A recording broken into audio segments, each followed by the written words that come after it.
We got to talk about Air by Ben Affleck. Yeah, we gotta talk about air. We're not happy about this, folks. Unfortunately, the powers that be are making us talk about Air. Yeah, we couldn't resist. I saw this movie yesterday. When did you see this movie? I saw this movie almost a week ago as of this record. Currently, it is 420. The day. It is Christmas for stoners, everybody. So happy holidays.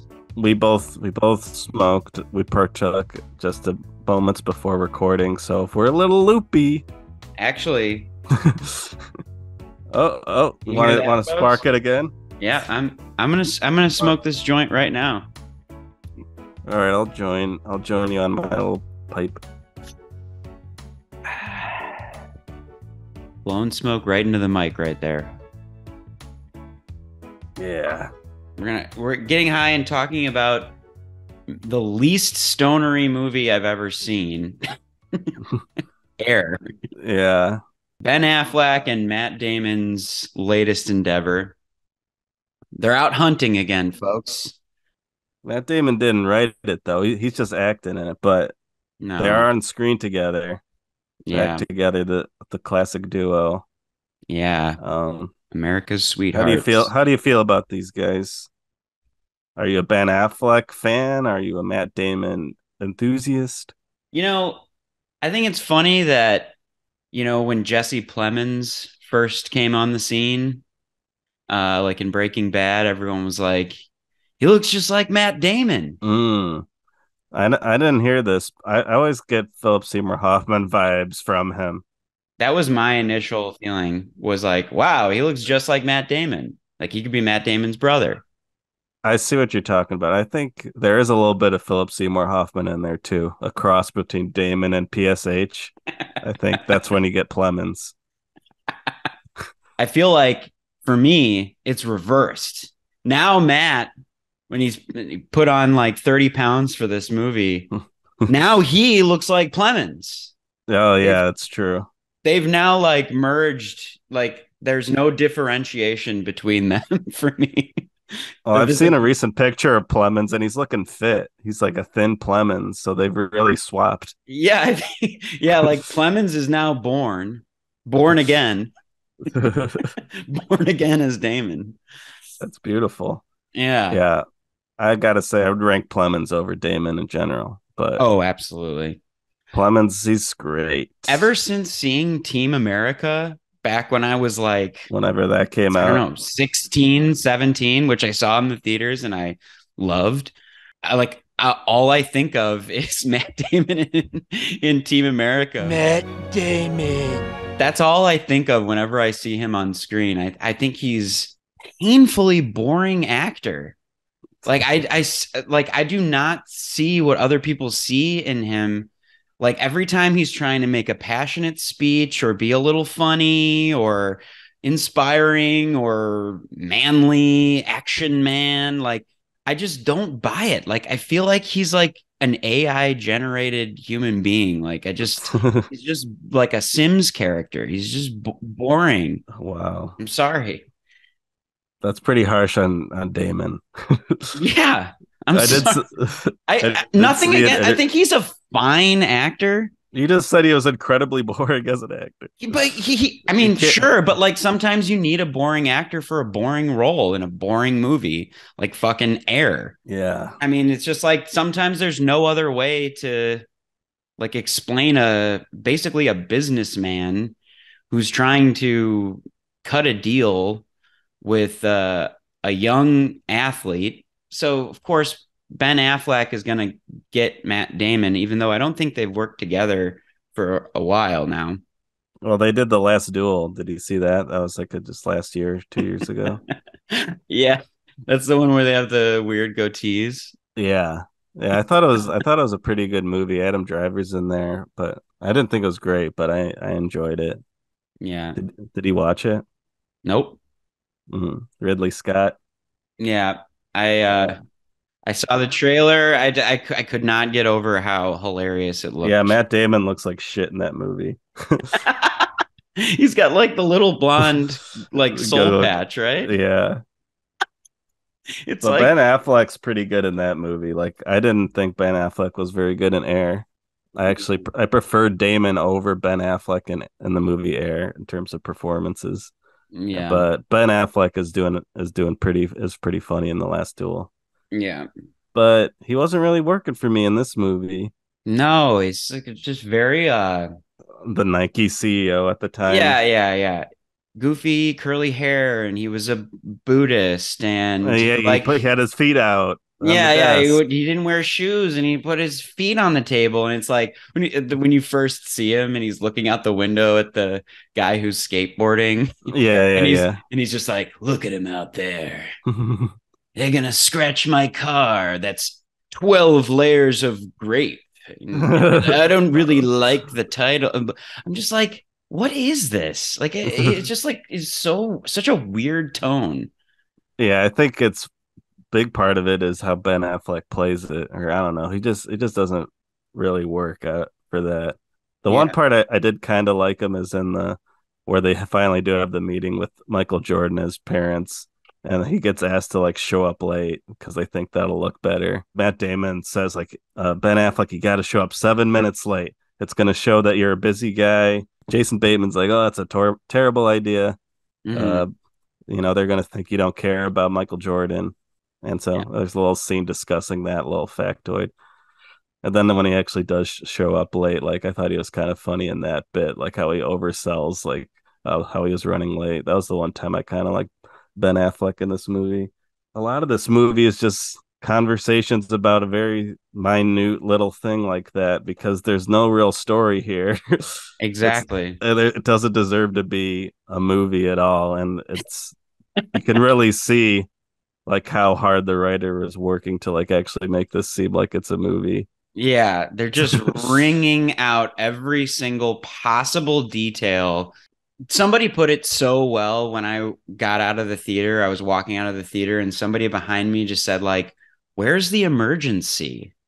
There's no urgency in the film, really, other than like a businessman trying to outwit another businessman. Like, it's like you've got Adidas and Converse. They try to make them like villains, but they seem just as ruthless as they do. Like, I just like don't buy this like Sonny Vaccaro was like a man of the people and he really got Jordan. He really like it's like he was trying to make money just like the rest of these fucks. Like they're Yeah. not any better or worse than any of these other companies that are trying to sign an athlete to sell shoes. Yeah, they treat these guys like they're like heroes, like these are like gods of the world. These, I don't know. And just the way they roll out the red carpet at the end by saying like, and he donated $2 million to charity. And Like they 2 million, you make 4 billion a a year. year. Yeah, they're like 1 second they're like saying how amazing it is, how much money they made on this deal. And then the next like, and he also did a little bit for charity. So these are good guys. I don't know, it just felt Yeah, weird. Just that whole the credits roll out or like kind of whatever you right. call that when they actually like say like this is what really happened to these people, Yeah, which is requirement it seems for these type of biopic kind of movies yeah, where it's based off the real thing. They gotta do that. right. But yeah, they try to make Nike feel like the underdog, because at the beginning of the movie, it's like Adidas at the top with like 70% of the share, like it has like text on screen, like saying the Yeah, numbers, and yeah. then Converse is second with like 30, and then Nike has like 17. So it's like, oh, Nike's not doing good in the 80s. We got to root for Nike.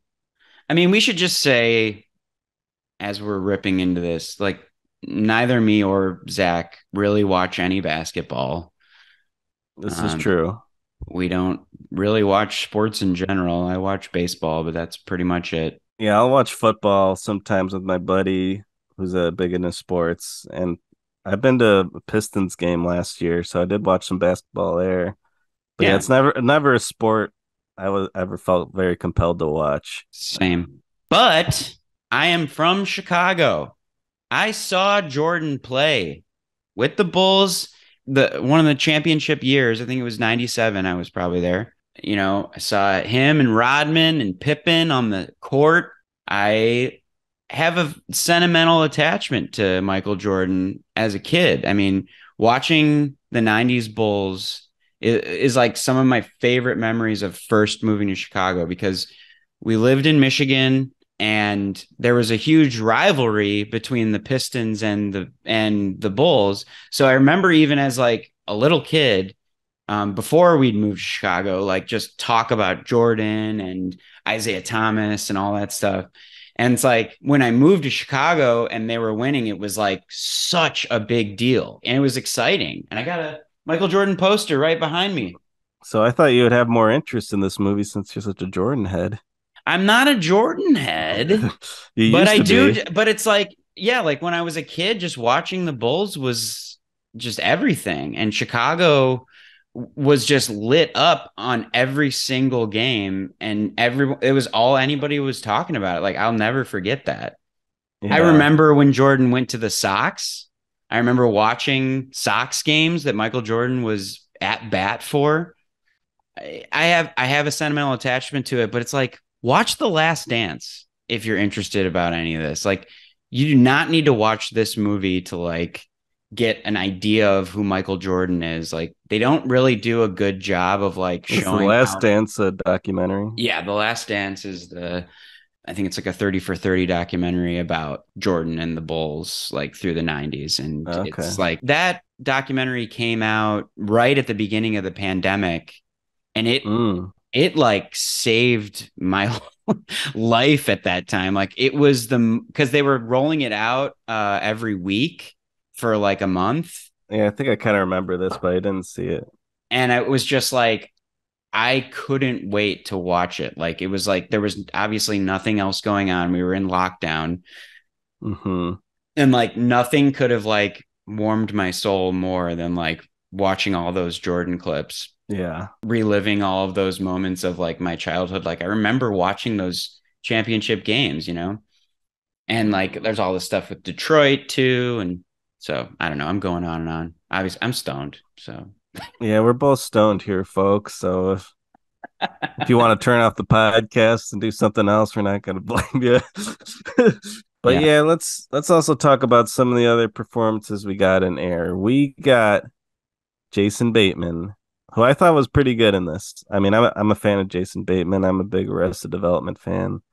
And I thought he brought his like smarmy kind of charisma to the screen. He gave me a couple chuckles, yeah. I would say. I feel like he's all these actors are one note actors. I'm sorry, except for Viola Davis. Like it's like Yeah, she's great, obviously. Um, I liked Chris Messina as David Falk, and I thought he brought some energy to the movie. that scene where he's just yelling though is so fucking annoying. I thought it was funny. I don't know. Like it was just like what was he doing? He's just What he's like tell him like eat his nuts and stuff. yeah. Yeah, I thought I liked it just because it was like you can kind of tell that this guy's not good at insulting and he's like kind of like stumbling over himself. And at one point he's like Matt Damon makes a joke that he's like has herpes or something. He's like, yeah, I do have herpes. I don't know. I liked it. I thought I that was a just felt good like scene. really bad improv. It just felt like, you know, the guy in an improv show that's like trying to steal the scene, but they're not really Mm. giving anything to their partner. You know, like they're just like yelling and trying to be a big like ham on stage. Like it's just like, I'm not Yeah, I buying could kind it. of see that too, but I don't know, I was being in a generous mood maybe, but I was like, I don't know, the movie was just like it's been like so one note and just like kind of like barely like concerned conversation. So just like seeing some yelling and some energy, like I was like, "Ooh, this is different. I like it." Yeah. So I was being more forgiving, but I don't know. I've heard other people say that they thought he was good in this movie, and I've seen this actor in other stuff. He's in like Sharp Objects, that HBO show, and David Falk, he plays Chris Messina. Yeah. I kind of like Messina. He was one of the guys I liked. I thought Chris Tucker, I was a little disappointed with. I thought he Yeah. was gonna make me laugh, but he didn't Again, really. one note, he does his Chris Tucker thing. But his Chris Tucker thing hasn't aged well. It works better when he's like a young, skinny guy. Yeah. Seeing him as an old guy now, it just doesn't work as well. Yeah. And I have a hard time talking about this movie because I feel like I dislike it morally on like so many different levels. Yeah, just like the moral thing of praising this capitalist kind of bullshit. Yeah. Again, there's no urgency. We're talking about a fucking shoe. They're risking it all. They're putting 250K. They're putting their whole budget on Jordan. It's never been done before. Put it, yeah. Oh no. Oh no. What are we gonna do with this $250,000? What are we gonna that we have for this year to sign an athlete to sell a shoe? Who the fuck wants to watch this movie again? That's my question. Like I've heard people be like, "This is the kind of movie that I'm gonna be going back to all the time." It's like I Yeah, get I've it. heard that too. I was like, this is going to be a movie I just put on the background and just want to watch all the time. Like, Like, what are you what are talking about? you about? This fucking movie I don't know. blows. I guess some people just love these kind of middle of the road dad movies, Some people really get off on that. But I mean, those movies can be done much better than this film was. Like Moneyball, obviously they're taking a lot from that. I know. I haven't seen that. You like Moneyball? I do like Moneyball. Yeah. I mean, I haven't seen it in a long time, but I remember when I saw it, I liked it. Yeah, a lot of people I respect praise Moneyball, so I need to see it. Yeah, check out Moneyball, but there's literally like that scene when they're at the board and they're saying like, let's try this athlete, let's try that athlete, and they're like going back and forth in the conference room. Like it's almost like visually note for note a scene from Moneyball. And then like you've got Big Short, like it definitely has some like Adam McKay energy. Yeah, I was thinking a little bit about Big Short when I was watching it. Yeah. Yeah, But I mean, it's like these business dramas, whatever you want to call it, workplace drama. I mean, God they're damn just it. inherently non-cinematic. Yeah. I mean, like we're just like we're in an office, we're on the phone. Like, Yeah.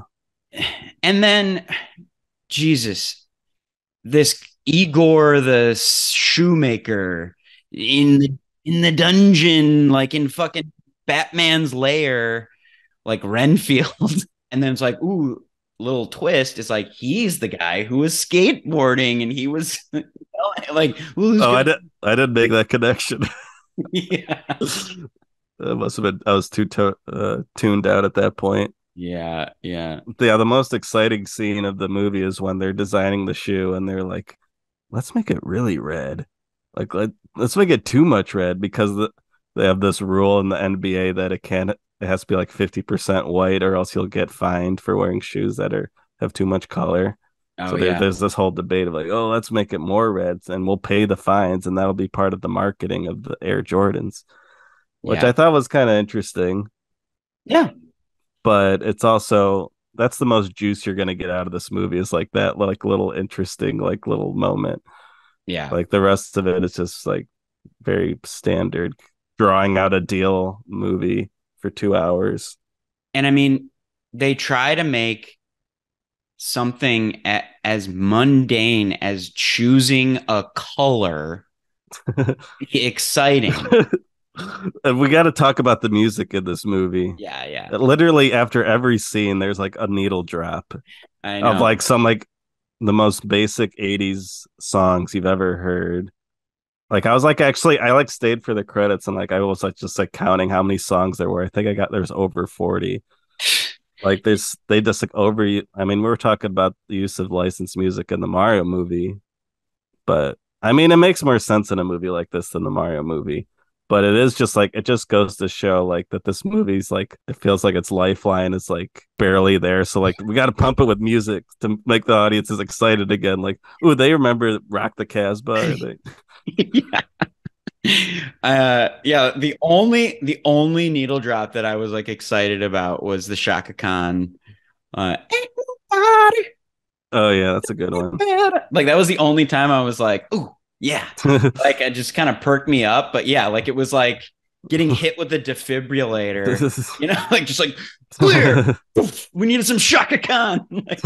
Yeah, pretty much. That's how all the needle drops feel. And it's literally after every scene, like there's like a mini montage set to an 80s song. Yeah. Man.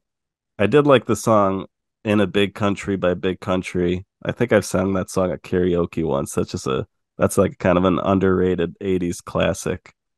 And Yeah. so that was a needle drop that I enjoyed. Clearly, like a quarter of their $90 million budget went to the music. Yeah, the licensing fees for the songs. I don't know. It's just like you could have cut this.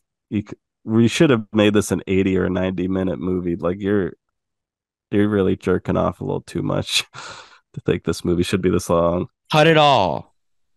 I want this to be a 0 minute movie. You want it off the air.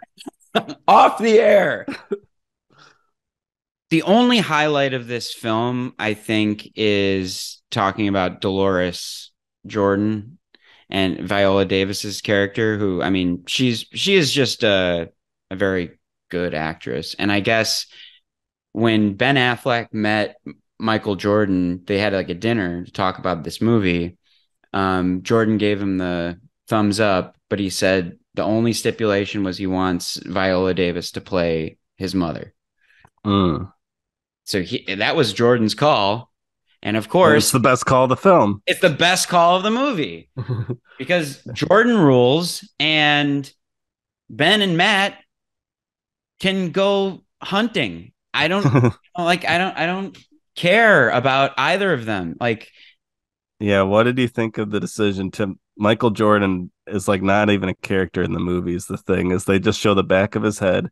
His mom speaks for him. He's like a mute baby that has his mom do everything for him, which is great for Viola because she gets some screen time.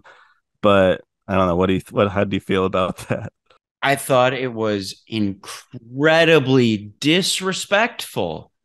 Like, I don't Yeah. care even if Jordan did approve of the movie or whatever, but it's like they make him like he's Jaws. Like, we're only going to show him when it's very necessary. Like Like, they literally never show his face. Really. they only show like clips of him, and they show clips of him when Matt Damon is making his big, powerful speech that references his father's future death and his future baseball career. Well, that's what he's like. You're gonna have some hard times, and it Yeah. shows the baseball career and his dad dying.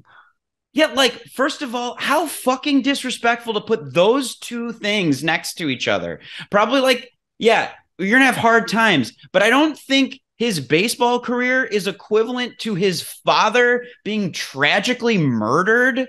Like, Yeah. are you fucking kidding me? They have him obscured in the conference room, and like they show him the really red sneaker, and he goes, Bulls colors.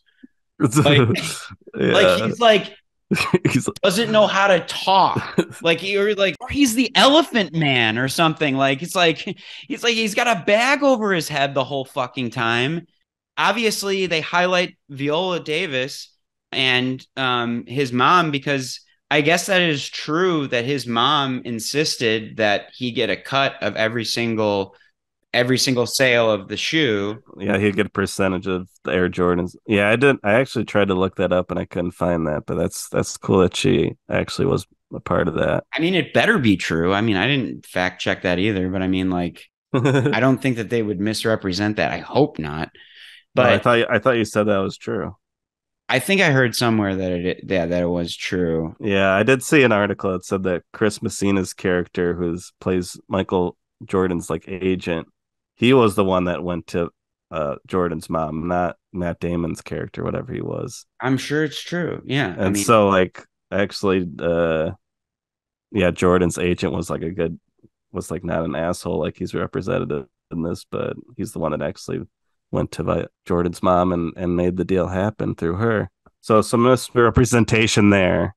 I think that, yeah, that was the only takeaway for me where it was like, oh, it is really historic and very important that Michael Jordan is one of the richest people like on earth right now because of this deal. And the movie gloats about it at the end of the movie. It's like this is how much he makes a year on Air Jordans. Right. And I mean and it's That is pretty significant. But everything else, it's like, who cares? And I really hate how they dealt with Jordan. Like, just like, why not just make him a character? Why not just make him like a fully charismatic, like somebody with lines? Like, if you watch The Because Last that's Dance, a big part of what makes Michael Jordan people love him so much is that he's just like a charismatic, nice dude. yeah. And he's like super smart and really funny and witty. His confidence and his Hmm. charisma and his like intelligence and like his competitiveness is so magnetic. And it's like, and so he is the reason why you made $4 billion. It's not Sonny Vaccaro. It's not Phil Knight. It's not David Falk. It's fucking Michael Jordan. He needed Damon to show him who he was. No, because if he would have gotten a deal with any of those companies, those whatever shoe he chose would have been the most profitable. They weren't willing to build a shoe around Michael Jordan, Austin. Did you watch the movie? They wouldn't have made the shoe like Nike made the shoe. Did you not watch the movie? It doesn't matter though. I mean, like at some point, one of these companies would have realized he's the greatest basketball player of all time. We should name a shoe after him. It's like a no-brainer. Mm-hmm. I mean, I don't think it's that much of a leap to think that if Nike didn't do it, somebody else would have. Yeah. It's so dumb. I like how you said you had nothing to say about this movie. And like now you're like the most fired up you've been on the entire podcast. You're feeling passionate. It's touching a deep part of my like childhood. Like Jordan is such a sacred figure to me. More sacred than Mario. Much more. See, Mario's like Jordan is Mario for me. Yeah. But So anyways, what would you give this movie? What's your score? Or what do you have any final thoughts? yeah, okay. So here's my final thought. Dead air. That's my review. It fell flat. It was an air ball. His point is made. Dead air. 0 out of 10. This movie was a Wow. waste of time. Well, I'm pulling up your letterbox. You gave it a 2 out of 5, so that doesn't quite translate. Yeah, maybe You're feeling worse on it now. watch The Last Dance. That's my review. Is so much more compelling. This movie does Michael Jordan no justice. Yeah, I mean, I already kind of talked about some of the bits that I enjoyed, and yeah, I thought Viola Davis was great. I think that first meeting with Damon and Viola is a good scene when Damon's talking about like this is what's gonna happen at Adidas, and he kind of like breaks down like how they're gonna treat Jordan, and then like obviously that happens exactly how he says it's gonna happen, which is like, oh, the thing they wrote turns out it happened. Uh, but I thought it was still kind of effective, and I thought I liked both their performances in that scene. And I didn't hate Damon, but I thought he was a bit boring, like you were saying. I thought Ben Affleck was basically bad. I don't know. And Exactly. I'm getting Exactly. yeah, it's there's not a lot to get too fired up here. I mean, we got fired up a little bit when this air discussion, but I mean, this is my first time seeing a Ben Affleck movie. I'll say that. I never saw Argo. Have you seen Argo? I think I did, but forgettable. It was also a forgettable experience. Yeah.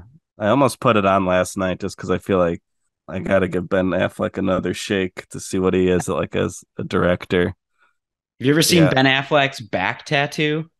no, Dude, look it up.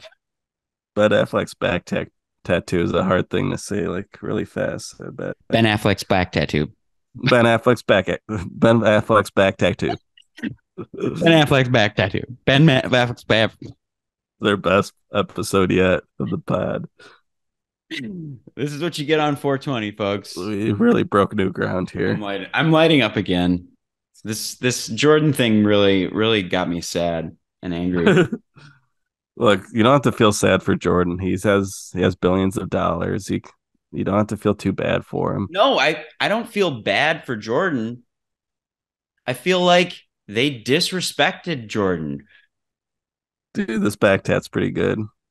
Hilarious. It's like kind of a phoenix almost, It is, or yeah. like some type of exotic mythological bird. There's a lot of red and oranges, some bright blues in the feathers, and there's like a moon over its wing. Yeah, it's an incredible back tat. It's very colorful and detailed and covers his entire back.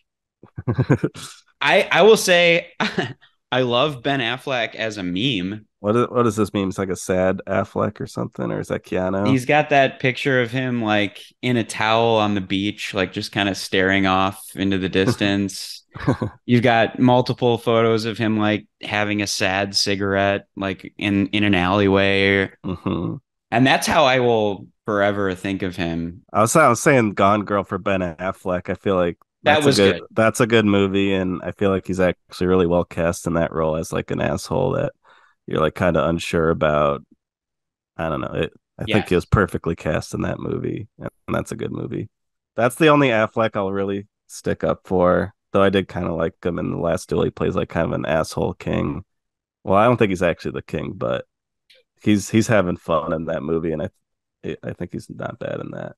But on the whole, I'm not an Affleck guy.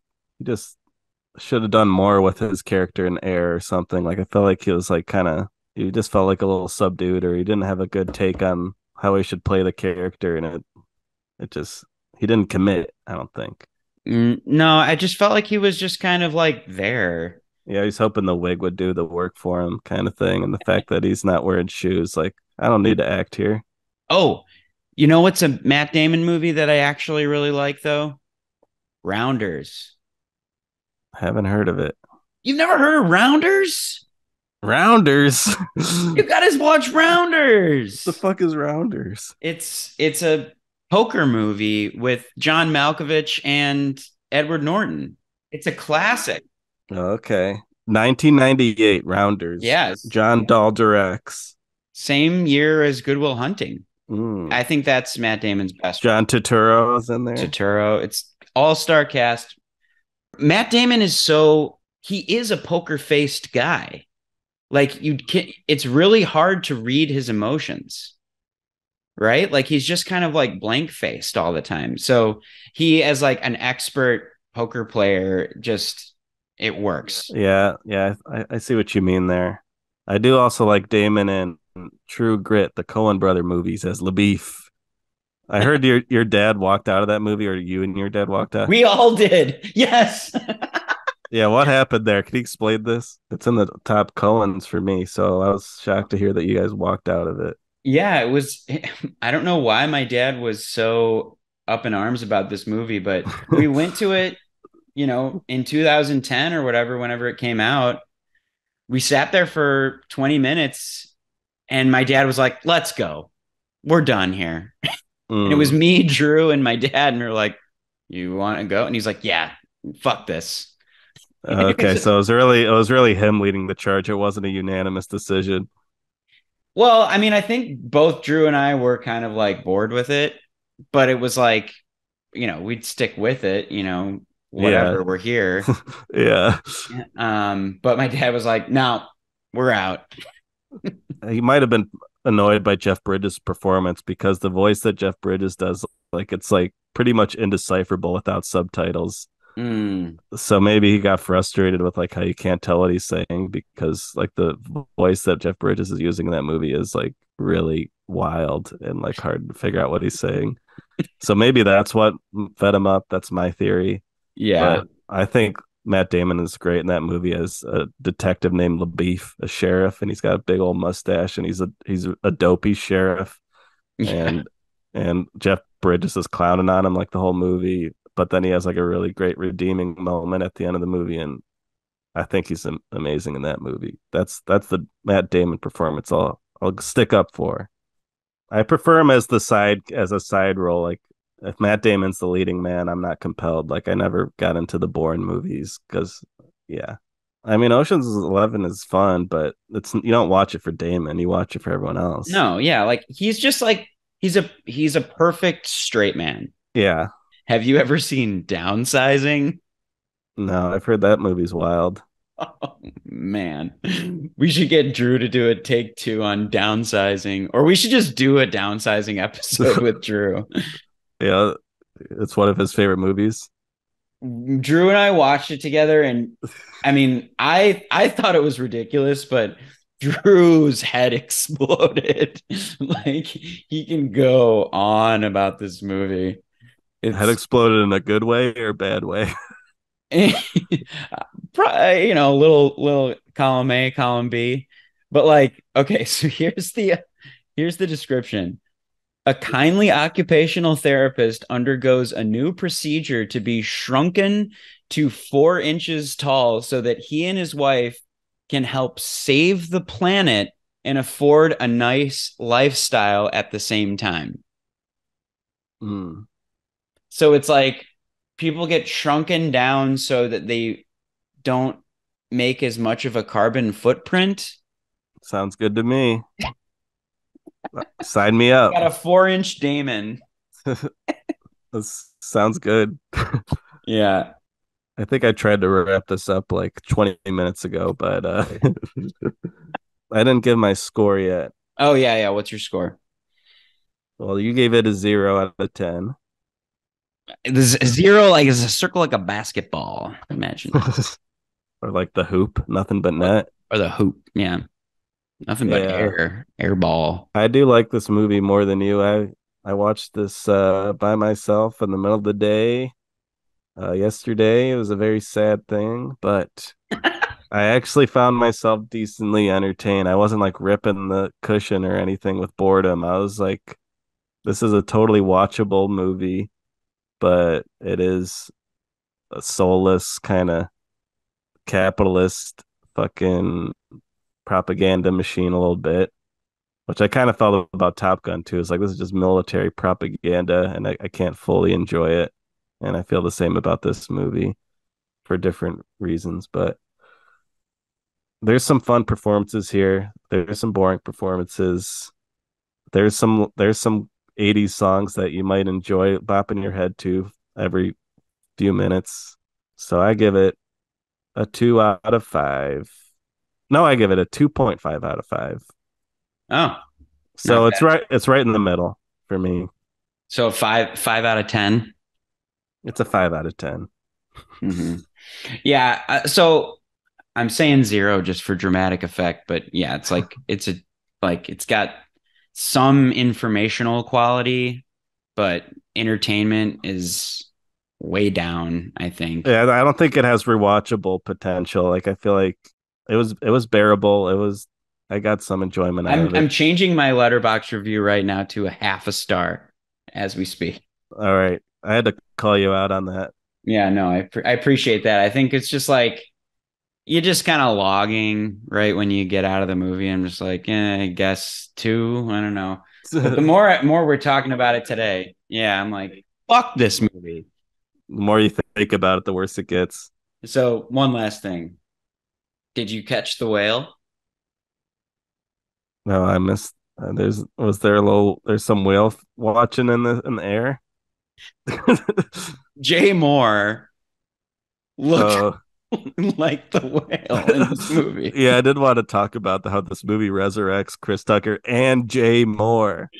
And Marlon Wayans. Yeah, and Marlon Wayans who gets a little scene. But Jay Moore really doesn't get anything. He just shows up a couple times looking like shit. That's it. That's all you get. He Like, doesn't have any good I lines like or I anything. mean, it had the same aesthetic as seeing Brendan Fraser as the whale. The same aesthetic. Yeah. Yeah. Like just like objectively, visually, it felt like The whale in a suit. it's very Whalian. It's very Yeah. Whalian. I'm gonna make this my final thought about Air. Forgot to mention that I actually have a pair of Air Jordans, and they're bright blue, and Ooh, I use them as gym shoes. really blue. Yeah, they're very blue. I'll post a picture and we'll post it on social media. So that's enough about Air.